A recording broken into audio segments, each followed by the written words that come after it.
Þá komið að fjórða lið. Reglur vinnu og virkni fyrir fatlað fólk og til máls tekur bæjarfulltrúi Heimir Örn Árnason.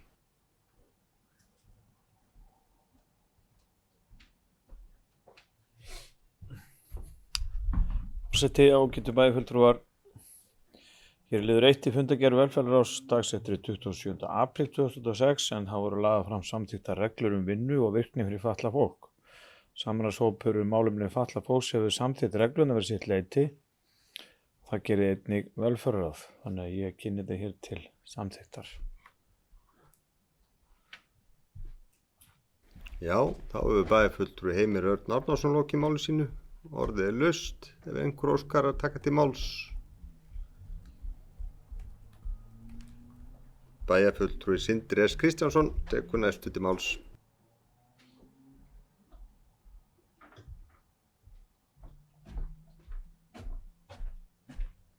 Já, virðulegi forseti og aðrir góðir bæjarfulltrúar, það er kannski aðra óstöðan að gera hérna í annað skipti í röð athugasemdir við málsins hérna í bæjarstjórn, en þó, við erum hérna að taka fyrir mál sem hefði sýnist manni á yfirborðinu auðvitað verið hægt að taka fyrir á fundi bæjarstjórnar 5. maí síðastliðinn á lokafundi bæjarstjórnar síðasta kjörtímabils, en það virðist málega rætur sinni að rekja þangað.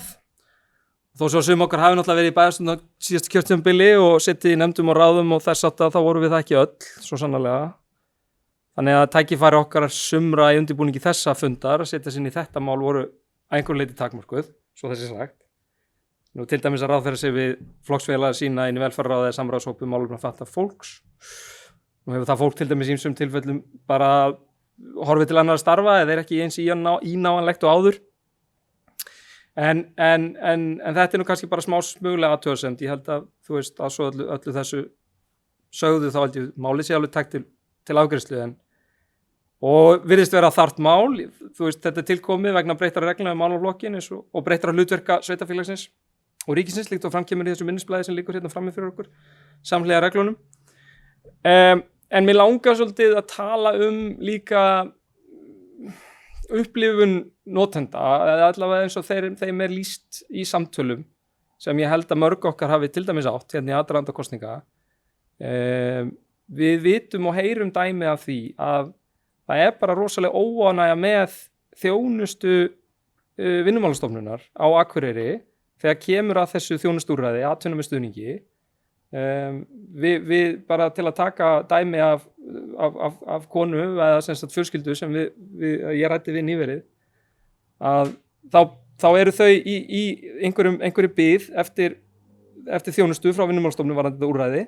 Það er einstaklingur, fullorðinn einstaklingur og svo á hans sinn talsmann í foreldri sínu og er að bíða eftir samtali frá Vinnumálastofnun og svo hringir síminn einu sinni og það er ráðgjafar frá Vinnumálastofnun og viðkomandi nær ekki símanum. Og svo ætla viðkomandi að hringja tilbaka og þá hreinlega er ekki hægt að ná af Vinnumálastofnun. Því að sko símkerfið er að bara virka þannig að þú bara hringir og þá bara hringir í eitt númer og þá hringir til Reykjavíkur. Þetta virðist vera staðan okkar bæjarbúa. Og svo bara almenn viðhorf sem við heyrum af, það var fjölmennum fundur hérna í aðdraganda kosninga hjá Þroskahjálp, þar sem þetta úrræði og þessi þjónusta atvinnum með stuðningi bara góma í umræðunni og bara mikil óánægja og nokkur okkar voru á þeim fundi, þannig ég vona að ég sé ekki að segja allavega ekki öllum nýja fréttir hérna. Þannig að bara svona til að vekja athygli á þessu og sérstaklega þá í tengslum við þessar reglur sem við erum með hérna fyrir framan okkur, sem aftur er ekki athugasemd að verða sem slíkar. En þú veist, þá leggjum við fulltrúar Samfylkingar hérna fram eftirfarandi bókun sem ég ætla að lesa upp. Í kosningabaráttu í aðdraganda síðustu bæjarstjórnarkosninga kom skýrt í ljós að einstaklingar með fötlun hér í bæ sem og aðstandendur þeirra eru upp til hópa afar óánægðir með þjónustu Vinnumálastofnunar Akureyri þegar kemur að því að veita þjónustuúrræðið atvinnu með stuðningi. Í ljósi þess að í þessum nýju reglum er verið að skerpa á ólíkum hlutverkum Akureyrarbæjar og Vinnumálastofnunar þegar að þessu kemur, sérstaklega þegar kemur að leiðbeiningaskyldu bæjarins gagnvart fötluðu fólki, þá vilja ofanrituð árétta eftirfarandi sérstaklega. Það er brýnt að stjórnendur og starfsmenn Akureyrarbæjar sem veita áðurnefndum einstaklingum þjónustu og stuðning þegar kemur að atvinnuleit sinni, leiðbeiningaskyldu sinni að alúð líkt á reglurnar kveða á en ekki síður þeirri skyldu sinni að styðja við fatlaða einstaklinga í samskiptum sínum við aðrar stofnanir sem ekki heyra undir Akureyrarbæ og valdsvið bæjarstjórnar. Við hvetjum alla hlutaðeigandi til ráða og dáða í þessum efnum. Takk fyrir. Þá hefur bæjarfulltrúi Sindri S. Kristjánsson lokið máli sínu. Næst tekur til máls bæjarfulltrúi Sunna Hlín Jóhannesdóttir.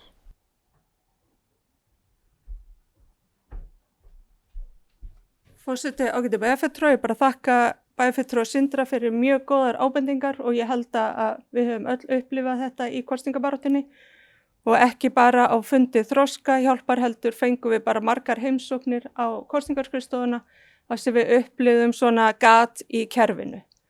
Og eins og ég skil atvinnu með stuðningi inn í Vinnumálastofnun þá þarftu að vera í virkri atvinnuleit og bera þið eftir þjónustunni og það virðist þá vera bara hópur fólk sem pínu óvirkur út í samfélaginu með einhverja skilgreinda fötlun sem enginn að halda utanum þeirra mál. Þannig að enn og aftur erum við komin í þetta að vera með þjónustu sem bæði hjá ríki og sveitarfélagi sem ég er farin bara að halda að sé bara aldrei sérstaklega gott og eitthvað sem að við þurfum bara að virkilega að skoða og af hverju er enginn sem heldur utanum mál, tökum bara sem dæmi einstaklings með einhverfi sem heima óvirt og það er bara foreldrarnir sem að synda í einhverju hafsjó að reyna að finna einhver úrræði og eitthvað. Þannig að bara sem eitt dæmi, þannig klárlega er þetta eitthvað sem að maður vildi skoða og enn og eitt atrið sem við þurfum að ræða við ríkið. Takk fyrir. Þá hefur bæjarfulltrúi Sunna Hlín Jóhannesdóttir lokið máli sínu. Orðið er laust. Ef enginn kveður sér hljóðs þá er umræðum lokið og þeir sem geta samþykkt reglur vinnu og virkni fyrir fatlað fólk gefi merki. Og þær eru samþykktar með öllum greiddum atkvæðum.